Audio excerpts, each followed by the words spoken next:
돌고 있어요? 예. 일단 4.15 총선이 부정선거라고 처음 처음 부정선거라고 생각하셨을 때 제가 제가 저는 뭐 선거에서 질 수도 있고 이길 수 있다고 항상 생각하고 있었습니다.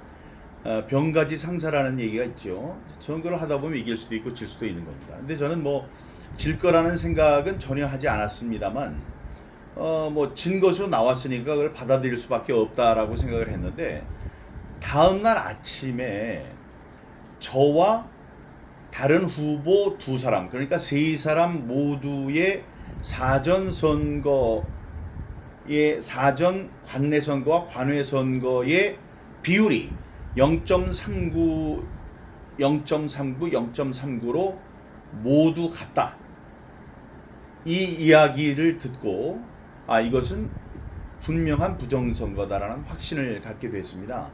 그것은 자연적인 숫자가 아니기 때문이었죠. 자연적인 숫자라고 보기에는 너무나 그 인위적인 냄새가 많이 났기 때문에 그래서 바로 그때, 그러니까 0.39라는 숫자가 눈에 보일 때 그때 저는 부정선거라는 사실을 직감했습니다.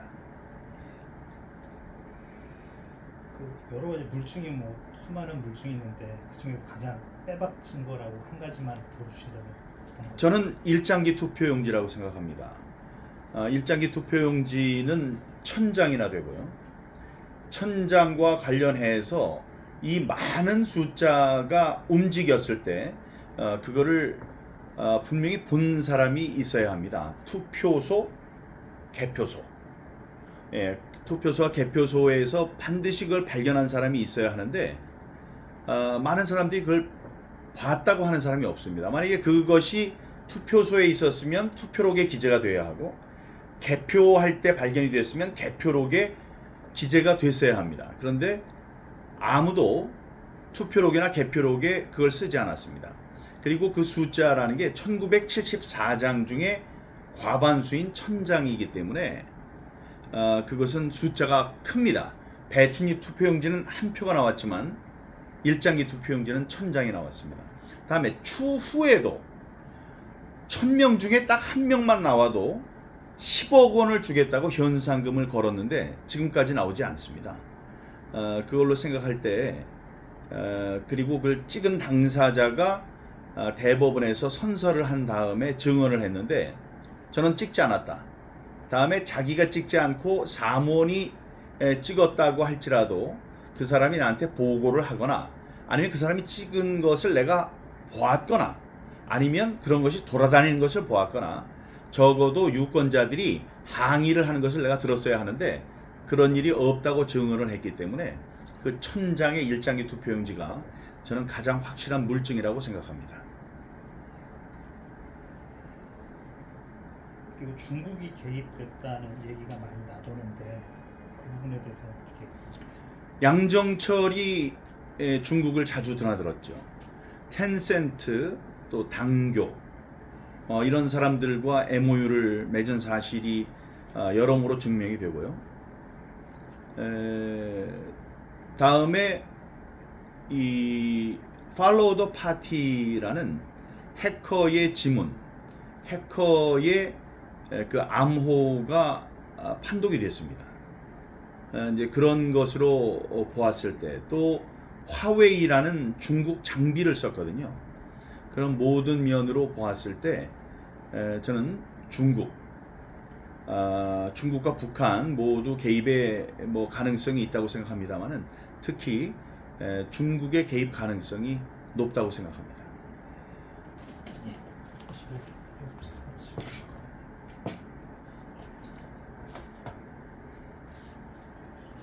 주 카메라가 어느 거야? 주 카메라 이거? 예, 요겁니다. 예.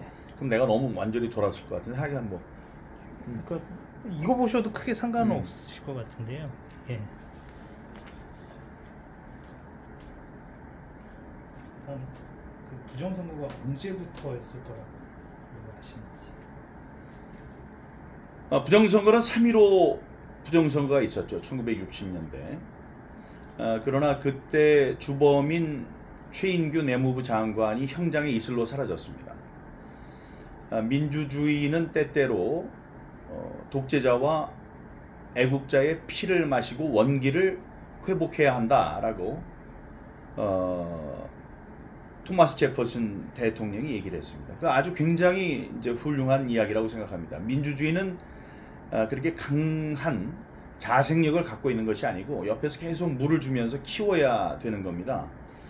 근데 지난 60년 전에 그때는 독재자가 되겠죠. 독재자가 흘린 피로 자유민주주의의 뿌리가 되는 공명정대한 선거는 60년 동안 국민들의 마음에 부정선거는 사형이다라는 두려움을 심어줬기 때문에 잘 지탱될 수 있었습니다.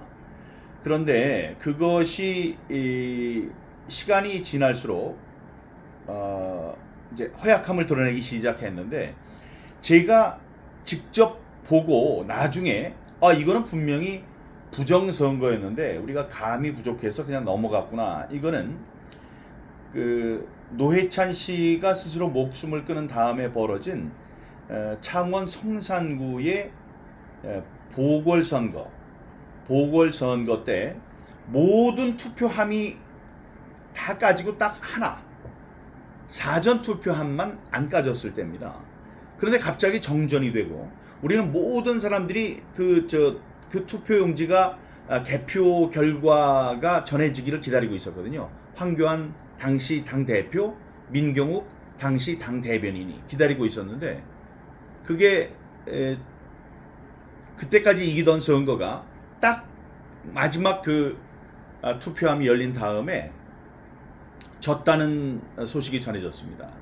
지금 같으면 그게 무엇인지 우리가 이야기도 해보고 의혹도 가져볼 만하지만 그 당시에 그 이야기를 들은 황교안 대표께서는 그래? 그렇습니까? 예 하고 일어서서 그냥 나가셨습니다. 저도 마찬가지였고요. 제가 생각할 때 그때 그 보궐선거 이후에 지방선거 다음에 4.15 이렇게 적어도 지난 문재인 정권에서 있었던 모든 종류의 선거에는 부정이 개입됐다. 거기에는 중앙선거관리위원회에서 전자개표기를 한국에 제일 먼저 도입한 조혜주, 문재인 대통령 선거 캠프에 가서 문재인 대통령 탄생을 도운 그 사람, 그 이후에 그 사람이 상임선관위원으로 장관급 선관위원으로 선거관리위원회에 돌아와서 치렀던 5년간의 모든 선거가 저는 부정선거였다고 생각합니다.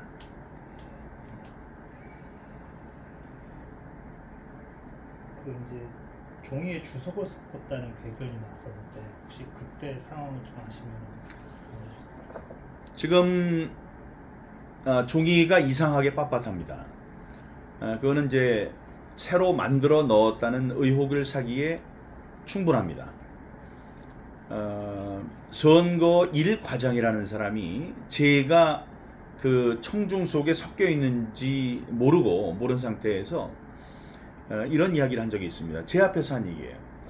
그 주석이라는 얘기가 세상에 퍼지게 된 건 제가 그 상황에서 듣고 세상에 알렸기 때문인데요. 제가 거기 있는 줄 모르고 이번에 선거에 쓴 종이는 형상을 기억을 해서 구겨지더라도 다시 펴지는 특수 재질의 종이를 사용했습니다.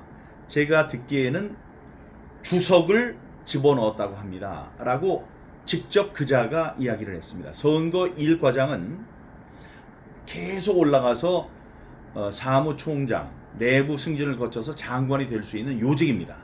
그 자리에 앉은 자가 눈 한 번 깜빡거리지 않고 입술에 침도 안 바르고 아주 당당하게 그렇게 얘기를 했습니다.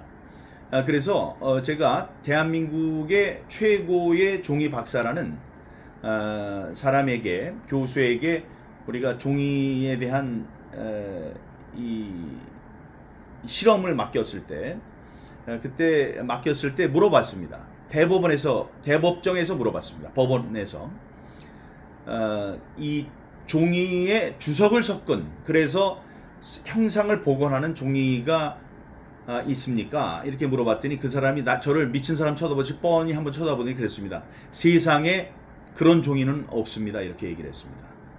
이것은 선관위가 얘기한 가장 대표적인 거짓말 가운데 하나에 불과합니다.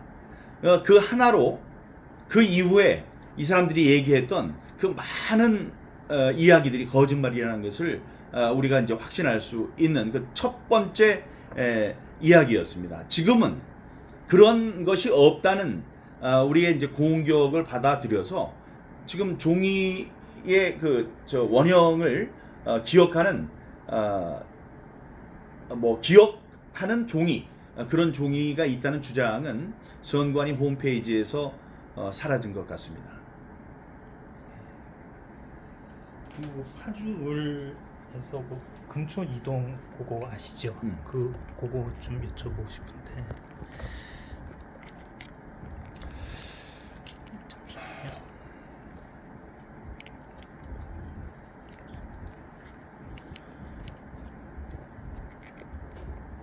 이렇게 되면 요 눈높이를 맞춰야 돼요. 이거 이쪽으로는 내가 이걸 보면 내려 깔아는 걸로 예. 볼 텐데 그럼 약간 좀 그럴 걸? 예. 그러니까 두 개의 높이는 제가- 맞춰야지. 예.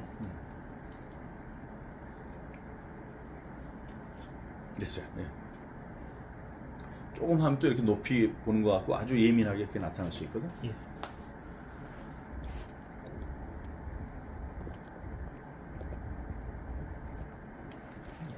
그럼 그 말씀 좀 예, 부탁드리겠습니다. 예. 금촌 이동에 이제 날인 없었는데 예, 20장 나온 거. 천장의 일장기 투표 용지와 함께 두 번째로 가장 확실한 증거를 찾아라, 부정선거의 증거를 찾으라고 하면 저는 파주을 금촌 이동에서 나왔던 현상입니다. 투표를 시작했는데 9시에 시작했는데 한 30분쯤 흘렀을 때 투표 관리관이 자기가 큰 실수를 한 것을 발견을 해서 사람들 회의를 소집합니다. 그때까지 투표를 한 사람이 한 20명쯤 됐는데 자기가 깜빡하고 투표용지 좌하단에 있는 투표관리관의 도장을 찍는 곳에 자기의 도장을 찍는 걸 잊고 빈 투표용지를 배부했다는 사실을 깨닫게 됩니다. 그래서 회의 끝에 투표록에 남기기로 하죠. 9시부터 9시 30분까지 투표를 한 20명의 유권자들의 투표지에는 관리관의 도장이 찍히지 않았다. 이거는 나중에 개표를 할 때 그런 것이 나오더라도 어디 다른 사람이 섞은 것이 아니니까 안심하고 그것을 유효화해도 된다. 유효표로 간주해도 된다라는 이야기였습니다. 그리고 옆에 그 세모로 해서 일련 번호를 찢어야 되는 게 있는데 그것도 자르지 않고 한 장이 들어간 사실을 발견해서 그것도 함께 기재를 했습니다. 그러니까 20장의 투표용지에는 관리관의 도장이 없고 한 장의 투표용지는 일련 번호를 찢지 않고 붙은 채로 지금 투표함에 들어가 있다. 투표함을 꺼내서 그걸 다시 찍거나 도장을 찍을 수 없으니까 그렇게 한 조치였습니다. 근데 신기하게도 재검표를 할 때 모든 투표용지에 관리관의 도장이 찍혀 있었습니다. 그리고 이게 이 일련 번호가 찢겨 나가지 않고 붙어 있는 투표용지가 발견되지 않았습니다. 이것은 너무나 특이한 형태이기 때문에 눈에 발견되지 않을 수가 없습니다. 아니 어떻게 도장이 없었던 20장의 투표용지가 재검표를 하는데 모두 도장이 찍혀가지고 우리 앞에 나타납니까? 다음에 옆에 일련 번호가 붙어있던 투표용지가 어떻게 재검표할 때 일련 번호가 찍힌 채 우리 앞에 나타나지요? 이것은 딱 한 가지의 경우를 이야기해주고 있습니다. 재검표를 위해서 누군가가 새로운 표를 만들면서 그런 특수한 경우가 있었다는 사실을 깜빡했다. 서로의 의사소통이 없었기 때문에 거기에 20장은 새로 만들 때에 관리관의 도장을 찍으면 안 되고 한 장은 1년 번호를 찍으면 안 된다는 사실이 전달이 되지 않았기 때문에 나타난 현상이었습니다. 이것을 너무나 큰 일이니까 경찰이 흐지부지하고 수사를 하고 그냥 넘겨버리려고 했습니다. 그런데 최근에 들어온 소식, 어제 오늘 들어온 소식에 따르면은 검사가 이건 그냥 지나갈 수 있는 일이 아니니 다시 수사를 하라고 수사 지시를 한 것으로 지금 이제 파악이 되고 있습니다. 이게 단초가 돼서 이번 선거는 발표된 숫자, 표의 숫자와 실제 투표함에 있는 숫자가 서로 맞지 않았기 때문에 그냥 넘어갔으면 모르지만 재검표를 하려고 했을 때 다른 데서 표를 만들어 올 수밖에 없었던 그런 심각한 부정선거였다는 사실을 밝힐 수사의 새로운 시작이 되기를 바랍니다. 그 다음에 그 전주 완산구 3003동 그 말씀 좀 뭐지? 해주실 수 있을까요? 그 10장이 사전투표지 10장이 그러니까 선거인 수보다 투표지가 10장 더 발급된 사안 있지 않습니까? 그냥 넘어갈까요? 그러니까 그걸 오케이. 전주 완산에서는 이런 일도 있었습니다. 그 이제 상황을 내가 띄엄띄엄 생각하는 어떤 거였지? 그러니까 투표지가 그러니까 선거인 수보다 10장이 더 나왔죠. 투표지가 발급이 10장이 더 된 거예요. 오케이. 그러니까 사전이 더 발급이 됐는데 아니. 그러니까 발급이 더 됐다 이거야? 예, 선거인 수보다 투표지가 10장이 더 발급됐죠. 그건 그냥 오케이. 됐어요. 알았어. 그렇지. 전주 완산에서는 이런 일도 있었습니다. 선거인 수보다 이 비례대표 용지가 10장이 더 발급된 사실이 드러났습니다. 그래서 나중에 봤더니 그게 나오질 않았어요.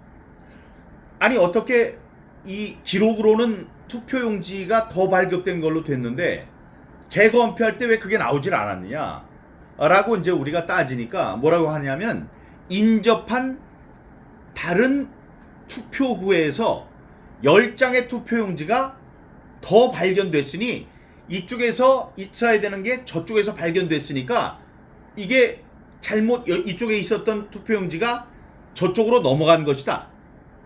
이렇게 선관위는 발표를 했습니다. 그런데 이 사람들이 몰랐던 게 있는데 하나는 사전 투표용지였고 하나는 당일 투표용지였습니다. 사전 투표용지는 프린터로 프린트를 하기 때문에 녹색이 앞면만 녹색이고 뒤집어 보면 하얀색입니다. 저쪽에서 발견된 10장의 남는 투표용지는 앞뒤가 전부 다 녹색인 당일 투표용지였습니다. 그러니까 이쪽에서 발견됐어야 되는 10장이 저쪽에서 발견된 게 아니고 이쪽에서 당연히 발견돼야 될 것은 없어졌고 저쪽에서 발견되면 안 되는 10장이 또 덤으로 나온 겁니다. 그러니까 10장의 문제 투표용지가 20장의 문제 투표용지로 나타나게 된 것이죠. 그러니까 이 사전 투표용지를 숫자를 맞추려다가 일어난 사고 때문에 여러 군데에서 표의 수가 맞지 않는 이러한 현상들이 이제 발견이 됐습니다. 이것은 이곳 한두 곳의 이야기가 아닙니다. 지금 저는 100% 확신을 갖고 얘기할 수 있는 게 지금 우리가 어디에서 재검표를 하자고 미리 얘기하지 않고 우리가 지도에서 아무데나 딱 꽂아가지고 지금 그 선관위 창고에 들어가서 투표용지를 꺼내가지고 맞춰보면 만든 게 없을 것이라고 저는 100% 확신합니다. 그렇기 때문에 이 사람들이 6개월에 끝내야 하는 이 재검표를 1년 2개월이 돼서야 제일 먼저 시작한 걸 1년 2개월이 돼서야 했던 것이고 다음에 6개월에 끝내도록 돼 있는 선거 무효 소송을 27개월이 된 다음에 판결을 했고 아직까지 판결을 하지 못한 지역구들이 있는 것입니다. 이것은 너무나 명백한 것이고 감추기에는 너무나 한계가 분명한 것이기 때문에 시간이 문제가 될 뿐이지 언젠가는 반드시 부정선거의 진상은 우리 앞에 그 모습을 드러낼 것이라고 저는 확신하고 있습니다. 다음은 그 법정에서 뭐 대법관들의 이제 많은 만행들이 알려져 있는데 혹시 그 중에서 기억에 남는 뭐 대법관의 발언이랄든가 이런 게 있으신지? 200장의 투표용지가 문제가 된 적이 있었습니다. 200장에 아무 설명이 없이 200장의 투표용지가 저한테 더해졌습니다. 그래서 이제 그 문제를 제기를 했죠. 그래서 이거는 200장의 투표용지가 나한테 온 걸 봐라. 그러니까 부정 투표용지가 200장이 더해진 것이다 라고 이제 제가 주장을 했더니 두 헌법기관에서 싸움이 붙었습니다. 선관위에서는 재검표를 하면서 대법원이 잘못 계산을 하거나 잘못 세했다고 얘기를 한 겁니다. 대법원에서는 그럴 리가 없다. 이거는 선거 과정에서 나온 200표가 나왔다면 선거 과정에서 나온 것일 것이다. 이렇게 얘기를 했습니다. 그래서 제가 둘이 싸워라. 둘이 싸워서 치열하게 싸워서 두 헌법기관 중에 어디가 잘못했는지를 우리가 분명히 알아야 되겠다라고 대법정에서 진술을 했습니다. 그래서 이거가 누가 잘못했는지를 밝혀달라고 했어요. 근데 그 천대엽이라는 대법관이 저에게 이렇게 얘기를 했는데 전 아직도 그 목소리가 잊혀지질 않습니다. 저를 한번 믿어주세요라고 했어요. 손짓도 하면서 저를 한번 믿어주세요. 저를 한번 믿어달라고 했습니다. 저는 그 당시에도 믿을 수 없었습니다. 6개월에 해야 되는 거를 27개월 만에 6개월 훨씬 이전에 해야 하는 재검표를 1년 2개월 만에 한 사람들한테 내가 저 사람의 이야기를 믿을 수 없다 해서 제가 장문에 글을 써놓은 것도 있습니다. 하지만 그 표정에는 내가 저 사람 믿으면 되는 게 아닌가 하는 그런 저의 어떤 그 믿음 뭐라도 좀 붙잡아 보고 싶은 심정에서 믿어보고 싶은 그런 신뢰를 하고 싶은 그런 그 지푸라기라도 잡고 싶은 제 심정에서는 그런 마음이 있었던 것도 사실입니다. 그러나 거기에 대한 이런 방구 말이 없었습니다. 그 둘 중에 누구의 잘못인지를 밝혔어야 합니다. 아니 어떻게 그 돈도 그렇게 많이 받으면서 다 피고의 부담인데요. 그래서 재검표를 했는데도 200표가 갑자기 불어난 거를 이게 어떻게 나온 200표인지를 설명하지 못한 그 사람들. 그 당시에는 정말 선한 얼굴로 저를 믿으시면 모든 것이 정당하게 처리될 것입니다. 라고 얘기했던 그 모습이 정말 그 가식에 쌓인 가증스러운 모습으로 지금 기억되고요. 그 다음에 이 사람들이 배춧잎 투표용지에 대해서 한 이야기는 지금도 잊을 수가 없습니다. 판결문을 통해서 이 사람들이 부정선거를 만약에 했다면 부정선거를 진짜로 저지른 사람들이 있다면 그렇게 완벽한 증거가 될 수 있는 배춧잎 투표용지를 현장에 남기지 않았을 것이다 라는 판결문을 썼습니다. 이거는 우리가 시체가 있고 시체가 칼을 맞아서 죽은 것처럼 보이고 피를 흘리고 시체 앞에 칼이 있었습니다. 그래서 이제 제가 그걸 보고 신고를 합니다. 이 사람이 죽었다. 근데 칼이 있다. 칼에 피가 묻어 있는데 그 피에 나중에 봤더니 혈액형이 같다. 그 칼에 지문이 묻어 있었어요. 지문이 묻어 있었어요. 지문이 묻어 있었는데 지금 무슨 얘기를 하는 거냐? 만약에 그 지문의 주인공이 범인이라고 한다면 그 시체 앞에 그렇게 유력한 증거를 놓고 가지 않았을 것이다 라고 얘기하는 것과 똑같습니다. 거기에 더해서 지금 이 대법관들은 무슨 이야기를 하고 있는 거냐? 신고를 한 저에게 물었습니다. 도대체 이 사람이 언제 이 사람을 죽였냐? 어디를 찔렀냐? 몇 번을 찔렀냐? 무슨 이유로 찔렀냐? 제가 알 수 있는 거는 시체가 누워있고 피가 있고 그 앞에 유력한 증거인 칼이 있다. 이걸 알려줬는데 제가 아니 그걸 왜 저한테 물으십니까? 라고 황당한 표정을 짓고 있는 사이에 대법관은 지금 뭐라고 하고 있느냐? 당신이 그걸 이야기하지 못해? 그럼 이 시체가 죽은 게 아닙니다. 라고 얘기하고 있는 것과 똑같은 겁니다. 지금 우리나라에 이 선거 시스템은 부정선거로 인해서 죽었습니다. 지금 자유민주주의의 밑둥을 흔들고 있습니다. 이런 중차대한 사실을 제가 선거 무효 소송이라는 수단을 갖고 세상에 고발하고 있는데 이 사람들 뭐라 그러냐? 지금 당신은 그 부정선거를 저지른 사람이 언제 어디서 그 표를 만들어 와서 언제 어디 들어가 가지고 그 일장기 투표용지를 집어넣고 다음에 이 배추잎 투표용지를 집어넣고 그런 사실을 하나도 얘기하지 못하니 이건 부정선거가 아닙니다. 이 선거는 깨끗합니다. 이 시체는 죽지 않았습니다. 라고 얘기하는 것과 똑같은 거라고 생각합니다.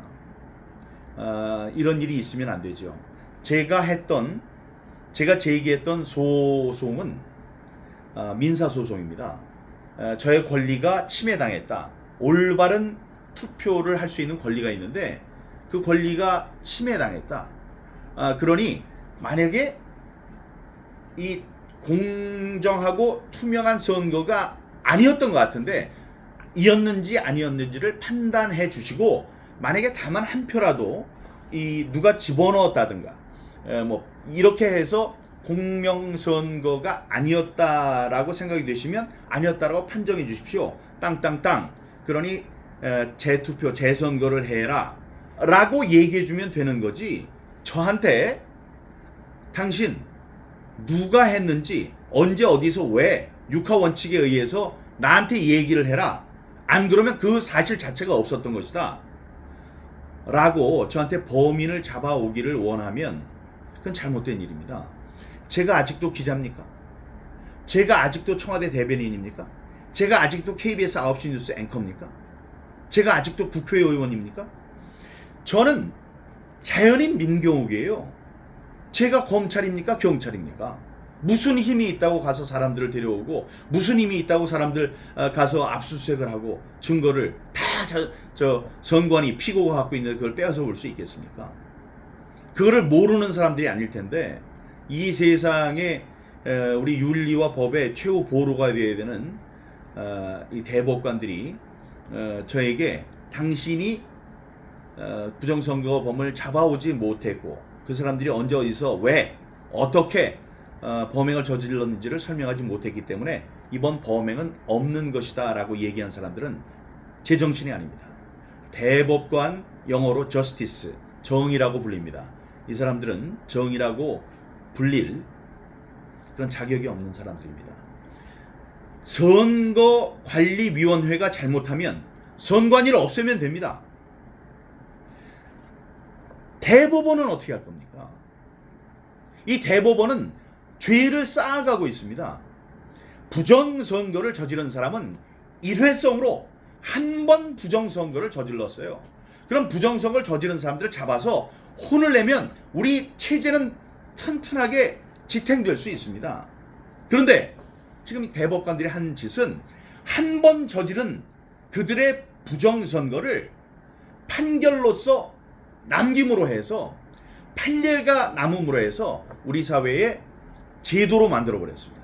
부정선거를 제도로 만든 그 큰 죄, 위헌, 헌법을 유린한 죄, 그 죄의 값은 반드시 물어야 한다고 생각합니다. 예를 들어서 지금 제가 가장 유력한 증거로 제시한 일장기 투표용지, 그 판결이 있자마자 선관위는 자기네들 홈페이지에 그걸 비디오로 동영상으로 해서 만들었습니다. 여러분 이거 보이시죠? 일장기 투표용지입니다. 이것은 적법한 투표용지입니다라고 지금 선전을 하고 있습니다.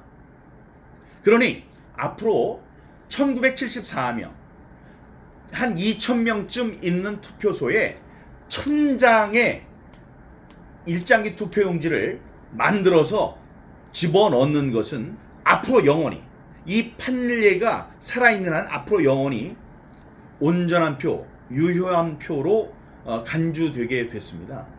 이 죄값을 어떻게 치르려고 그 사람들이 그러는지 알 수 없습니다. 다시 말씀드렸지만 범인들은 한 번 범죄를 저지르고 가면 되고, 그 사람들이 아무리 큰 죄를 저지르더라도 사법부가 잡아서 단죄를 하면 우리 사회는 깨끗하게 건강하게 유지될 수 있습니다. 하지만 이거는 지금 체제를 흔드는 대법관들의 이 잘못된 판결은 우리 사회를 밑둥부터 흔드는 가장 큰 죄악이라고 생각합니다. 옛날 페르시아에서는 이런 잘못을 저지른 재판관은 산채로 가죽을 벗겨서 이 앉은 의자의 장식으로 썼습니다. 그 의자에 그 죽은 판사의 아들을 앉혀서 재판을 하도록 했습니다. 그들은 이 재판이 국가기관의 신뢰에 주는 그 위대한 힘, 그 중요성을 알았기 때문에 그 재판을 잘못하는 사람들을 그렇게 엄격하게 다루었고, 최근에 아르헨티나 군부 독재 시대에 잘못된 판결을 한 대법관들을 종신형에 처한 일이 있습니다. 자, 이번에 부정선거의 새로운 증거가 물적 증거라든지 아니면 통계 학문적인 증거라든지 이런 것이 발견되면 당연히 재정 신청을 해야 하고요. 재심이 들어가야 되는 건데, 재심이 들어가서 지금 잘못된 이 판결은 더 이상 하루라도 더 연장이 돼서 이 법률가들의 조롱을 받기 전에 이 판례를 바꾸는 것이 이동원, 천대엽, 조재현, 이 역사의 죄를 지은 이 세 명의 대법관들을 위해서도 좋은 일이 될 것이라고 생각합니다. 지금 대법관들한테 해주신 말씀 있으실까요?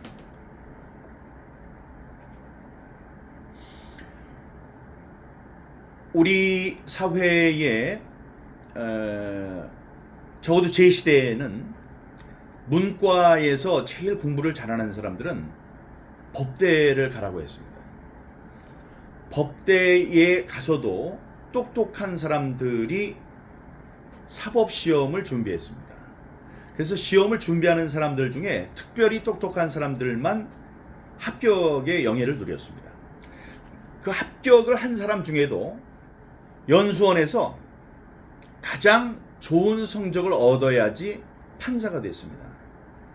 판사들 중에서도 그냥 일반 평판사를 지내면서 평생을 지내는 사람들도 있지요.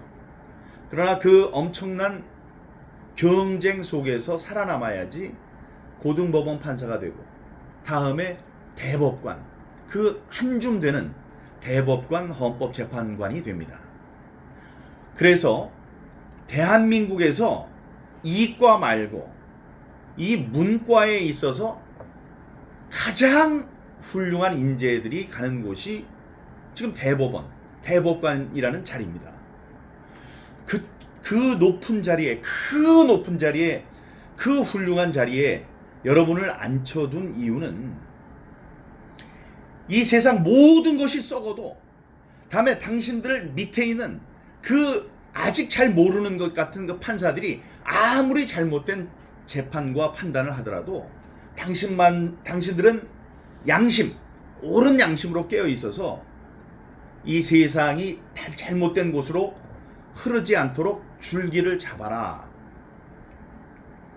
이래서 당신들은 그 높은 건물, 대법원 건물에 모신 겁니다. 그리고 한 분 한 분을 정말 그 장관보다 높은 분들의 영예를 주고, 예? 여러분들이 법정 안에 들어서면 모든 사람이 일어섭니다. 그리고 여러분들이 한번 판결을 내리면 그 누구도 뒤집을 수가 없습니다. 그런 권능을 여러분께 부여했는데, 여러분 중에 일부는 그 못된 사람들의 이익권에 결탁이 돼서 50억 원씩을 받아서 50억 클럽의 멤버들이 됐습니다. 대한민국에서 가장 귀중한 여러분들이 50억 원의 영혼을 팔았습니다. 이 50억 클럽은 그냥 넘어갈 수가 없기 때문에 그 지금 이름이 오르내리는 사람들에 대한 단죄는 반드시 있어야 된다고 생각합니다. 대법관 여러분, 여러분들이 지금 뭐 10여 명 되는 여러분들이 한 사람의 50억 원의 여러분들의 영혼을 팔고 우리들의 기대를 저버린다면, 여러분들 한 10명, 그럼 500억입니다. 한 뭐 20명이라고 할까요? 그럼 1000억에 우리 대한민국이 넘어가게 되는 겁니다. 다른 나라에서 생각하면 그 얼마나 그 우습게 보이는, 예? 여러분들의 행동에 따라서 우리나라 전체 이 대한민국의 존재가 얼마나 우습게 보이겠습니까? 여러분, 우리가 독일에 비해서 모자랄 게 없는 나라라고 생각합니다. 독일은 전자개표가 어떻게 이루어지는지를 일반 대중이 감시할 수 없다. 그러니 투표를 하면서 전자기기를 써서는 안 된다라고 판단을 했습니다. 벌써 오래전에 판단을 했어요. 그 얼마나 멋진 판단입니까? 그리고 불과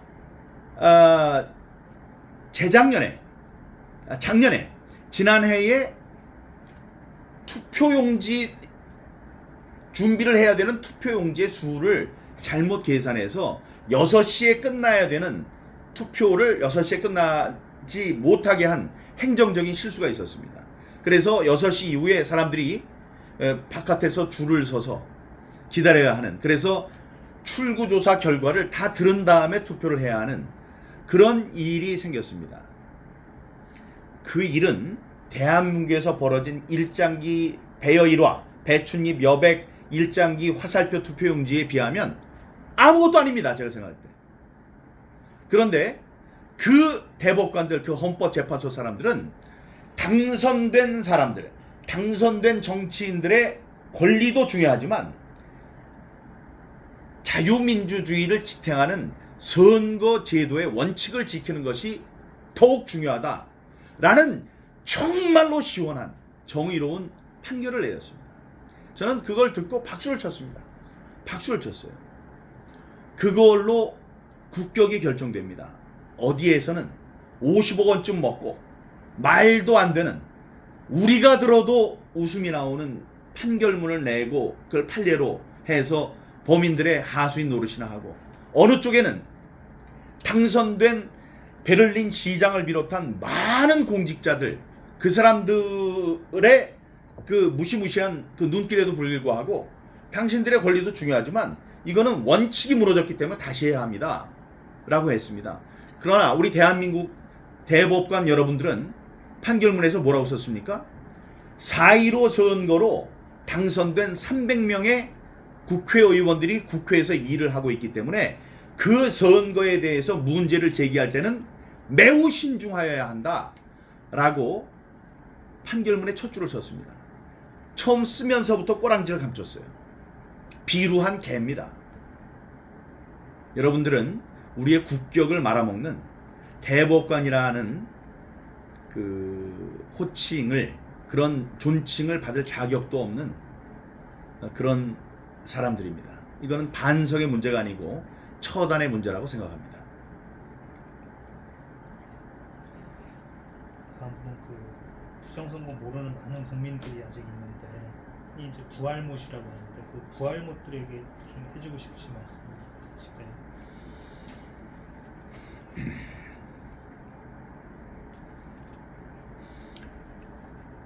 부정선거를 얘기하면 1960년대에 부정선거를 생각하기 때문에 첫 마디가 지금이 어떤 시대인데 부정선거를 이야기하느냐. 근데 여러분들의 입에서 부정선거 얘기가 나올 때 지금이 어느 시대인데 부정선거 얘기를 해 라고 생각을 하신다면 그건 분명히 잘못됐습니다. KBS 9시 뉴스 앵커하고 워싱턴 특파원하고 국회의원하고 청와대 대변인 했던 민경욱이 막걸리하고 고무신하고 주면서 표 바꿔서 했던 1960년대의 부정선거를 얘기하고 있지 않습니다. 지금은 최첨단 프로그램, 최첨단 시스템, 컴퓨터 시스템을 통해서 우리가 눈으로 감시할 수 없는 이렇게 날아다니는 전파를 통해서 그냥 앉아서 여기서 하지 않아도 돼요. 지구 끝에 있는 아르헨티나나 브라질, 북한 아니면 저기 중국에 앉아서 이곳을 자기 손바닥 뒤집듯이 프로그램으로 조작을 하는 최첨단 디지털 범죄입니다. 여러분의 돈을 인터넷 뱅킹을 통해서 1,000만 원을 부모님한테 보내드렸는데 그것을 다른 곳으로 빼돌린 것과 똑같은 일이, 그런 범죄가 지금 벌어지고 있습니다. 여러분, 옛날에는 고무신이나 막걸리라도 주고 여러분들의 표를 빼앗아 갔습니다. 지금은 여러분들한테 그것도 주지 않고 그냥 빼앗아 가고 있습니다. 옛날 노예들, 옛날 노예들은 투표도 안 했죠. 투표하지 않았습니다. 근데 여러분들은 투표를 하면서도 노예 짓을 하고 있는 거예요. 그러니까 노예들은 우리 저 정치는 당신들이 알아서 해라. 그래서 그냥 우리는 노예니까 안 한다. 이런 생각이라도 했을 겁니다. 여러분들은 당당한 주권자라고 생각을 하지만 당신들의 표가 어디로 어떻게 가는지를 알지 못하고 있다면 그는 더 바보 같은 노예가 아니겠습니까? KBS 9시 뉴스 앵커 했던 민경욱이나 총리를 했던 황교안이나 이 허병기 교수님 같은 그 노학자, 이런 분들이 확신을 갖고 이게 부정선거입니다 라고 얘기했을 때는 다 이유가 있을 것이다. 적어도 우리가 막걸리, 고무신 가지고 했던 옛날 부정선거를 가지고 말씀드리는 것은 아니다. 여러분들의 상상을 뛰어넘는 이 일이 여러분들이 모르는 사이에 벌어진 것이다.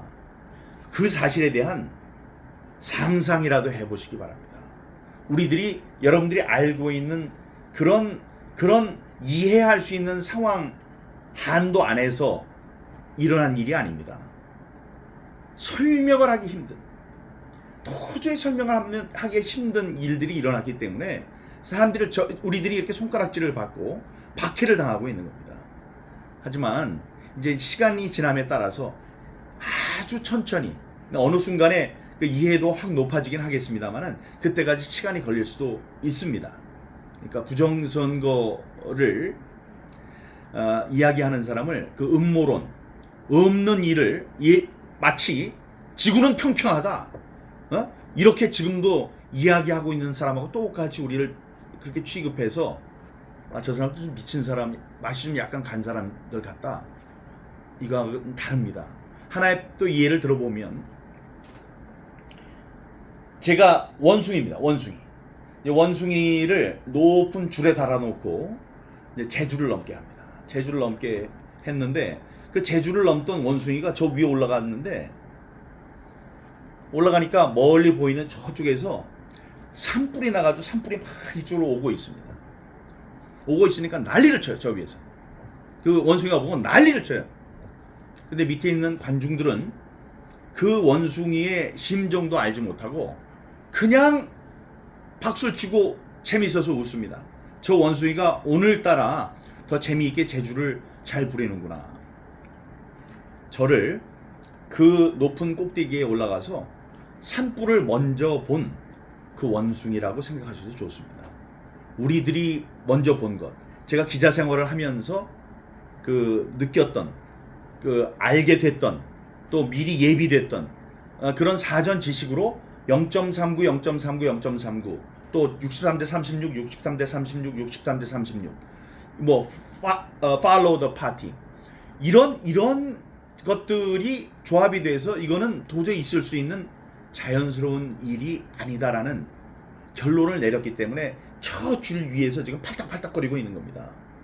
예?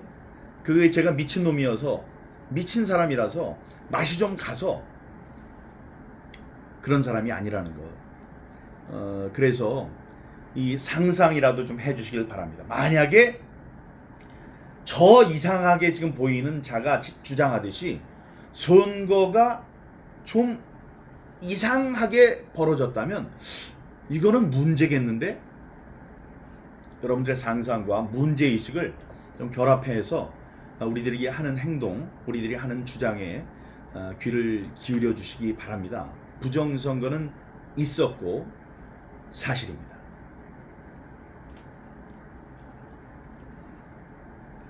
언론 카르텔에 대해서 좀 말씀해 주실 수 있을까요? 제가 나레이터한테도 그 성우분한테도 요청을 드렸는데 고사를 하시면서 하신 말씀이, 그분이 우파신데 이게 부정선거 사실인데 조중동에서 왜 가만히 있냐 그 말씀 하시더라고요. 그러니까 그 말, 야, 이 언론의 진짜 힘이, 이 파급력이 엄청난 거구나. 우파들 입에서도 뭐 이런 소리가 나오니. 그래서 뭐 대법관은 뭐 말할 것도 없지만 언론도 그에 못지않게 정말 막중한 이 사태에 대해서 책임이 있다고 생각이 새삼되더라고요. 그래서 언론 카르텔에 대해 혹시 좀 하신 말씀 있으실까요?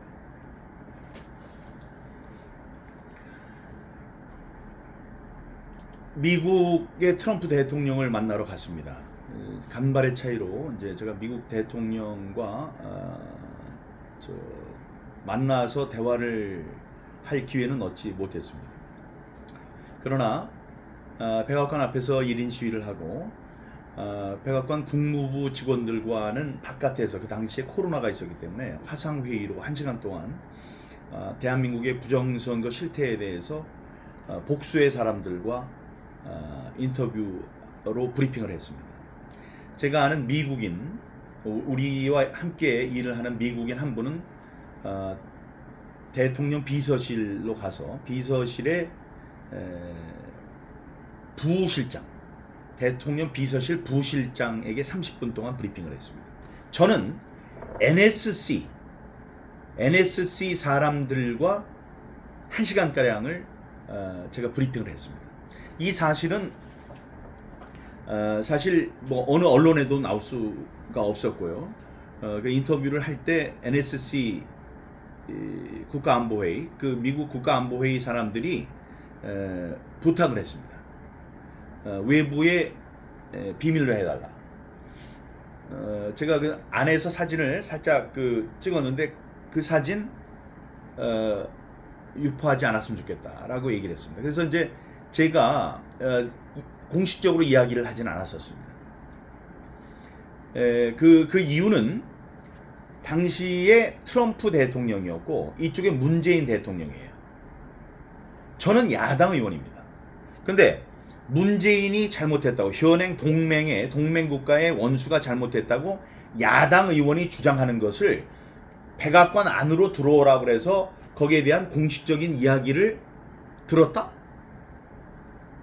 그러면 레짐 체인지, 체제 전환을 미국 동맹국가에서 원하고 있다는 잘못된 메시지보다는 그런 메시지를 줄 수 있는 거죠. 그러니까 이제 그건 동맹국가에서 있을 수 없는 일이 되기 때문에 당연히 그런 조치를 이제 부탁을 한 거였습니다. 이런 이야기를 왜 이렇게 길게 하느냐? 거기에서도 똑같은 질문을 했습니다. 어디를 가도 똑같은 질문을 합니다. 자, 이런 일이 있는데 언론은 어떻게 하고 있느냐? 언론은 어떻게 하고 있느냐? 언론은 조용하죠. 쥐 죽은 듯이 조용했습니다. 제가 언론사에서 정말 특종 언론인으로서 23년 동안 일을 했었는데 자괴감이 들었습니다. 그런 얘기를 할 때. 자, 그러면 대한민국 언론에서는 무슨 일이 있었기에 그렇게 조용했을까요? 거기에는 언론과 당시 정치권과의 그 이익이 서로 이렇게 일치한 면이 있었습니다. 거기에 대한 정확한 답은 이렇게 현재 많은 활약을 벌이고 있는 중앙일보의 강찬호 기자가 이렇게 얘기를 했습니다. 제가 미국에서 국제조사단을 이제 조직을 해서 그 프랑스, 레바논, 남아프리카 공화국, 미국, 한국의 선거 전문가들이 이야기하는 부정선거의 증거들을 전부 다 모은 굉장히 두꺼운 책을 발간을 해서 가져와서 옛날에 저랑 인연이 있었던 기자들에게 한 사람 한 사람 가져가서 설명을 하면서 이걸 좀 써달라고 제가 부탁을 한 적이 있습니다. 워싱턴 특파원을 같이 했던 강찬호 기자에게 가서 제가 이거를 써달라고 했을 때 강찬호 기자가 이렇게 얘기를 했습니다. 형님, 이거는 죽었다 깨어나도 못 씁니다. 그래서 왜 못 쓰냐? 그랬더니 부정선거가 있었다면 최대 피해자는 누굽니까? 당 아닙니까? 그런데 국민의힘 당에서 부정선거를 주장한다는 이유로 형님을 당협위원장에서 잘랐습니다. 아니, 그 당에서 부정선거의 최대 피해자인 그 당에서 야, 이거 부정선거가 있었어.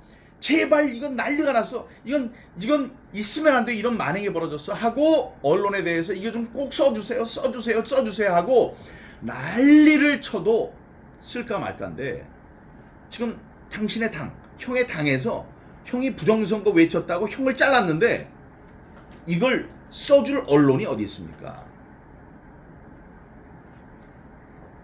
그 이야기를 듣고 정말 주저앉아서 땅치고 울고 싶었습니다. 당시에 이준석, 유승민, 김근식, 하태경 이런 자들이 당 내에서 부정선거가 없다고 얘기를 했습니다. 당 내에서 부정선거를 얘기하는 사람들은 부정충이다. 부정선거를 얘기하는 사람들은 사람도 아니고 짐승도 아니고 벌레다. 부정충이라고 얘기를 했어요.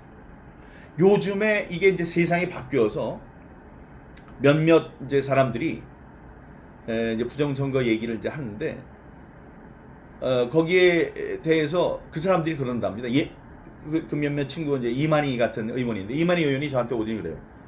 야, 경호가 이 국회에 들어가서 우리 당에 가서 부정선거 얘기하니까 사람들이 옛날 너 보듯이 나를 본다? 이렇게 얘기를 합니다. 그러니까 처음에 이 이야기가 당내에서 퍼지는 거를 당 지도부에서 막았습니다. 그러니 이야기는 당 테두리를 넘어가지 못했어요.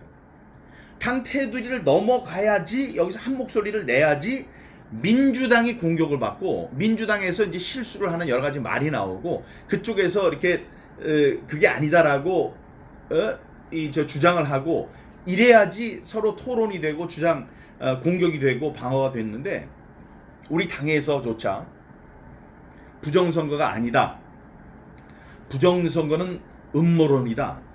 우리를 음모론자로 모으는 자들이 당시에 당권을 쥐고 있었기 때문에 이 부정선거에 대한 이 토론과 이 이야기가 담론이 당의 울타리를 넘어가지 못했습니다.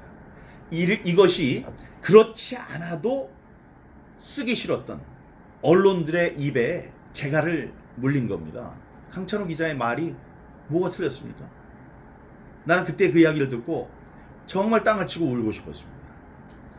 그런 이유입니다. 그러나 제가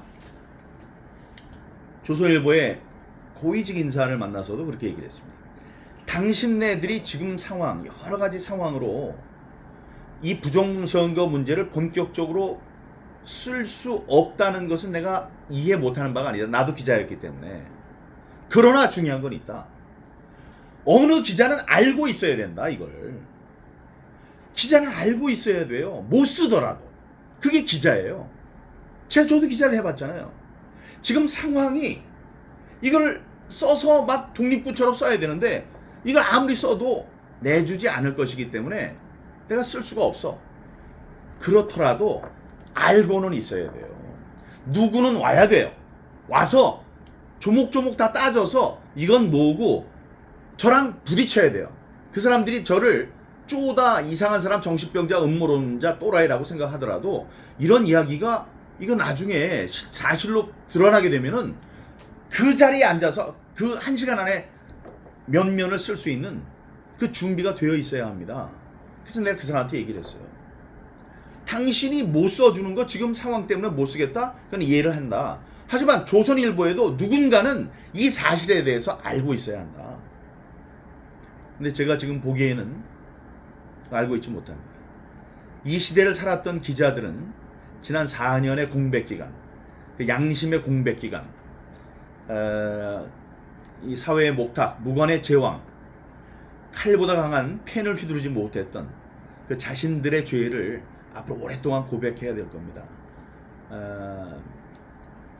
이 부정선거, 그러나 그 척박한 환경 속에서도 이 부정선거를 세상에 알리기 위해서 애를 썼던 기자들이 있습니다. 또 매체들이 있습니다. 아시아 투데이, 그다음에 파이낸스 투데이, 인세영 기자, 김방현 기자, 이런 분들을 우리가 기억을 해줘야 될 겁니다. 조충렬 기자, 이런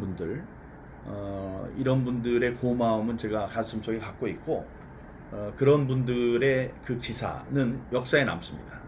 그거는 지금 써가지고 옛날에 쓴 것처럼 할 수 있는 게 아니기 때문에 그분들의 그 기자 정신은 그 어려운 상황이었기 때문에 역사에 더욱 더 반짝반짝 빛날 것이라고 생각합니다. 토론 하시고 싶으신 말씀 없어. 없어요? 나 10초 쓸 거면서 이렇게 날 많이 써. 아니 저는 사실 10초 쓸 거면서 아니 이렇게 대답을 길게 하시는 대표님께서 대표님 왜 더 카르텔 화이팅 한번 해주시죠. 왜 더 카르텔 화이팅 한번. 왜 더 카르텔 화이팅! 기울어진 카르텔을 잡아내고 뽑아내고 말살하고 때려잡는데 우리 왜 더 카르텔 다큐멘터리가 큰 역할을 하기 바랍니다. 왜 더 카르텔 화이팅! 감사합니다. 고생 많으셨습니다. 명령을 들었습니다. 아이, 자 이제 이리 오십시오. 이렇게 말씀해 주셔가지고 좋네요. 많이 써. 알뜰하게. 알았지? 예. 예. 이거 진짜 좋네요. 아 그래요? 교수님 어떻게 바로 하시? 사실 저는 아니, 근데 제가 내용을 잘 모르니까 그러니까 모르는 걸 예. 여쭤보면 되지. 그래서 모르는 걸.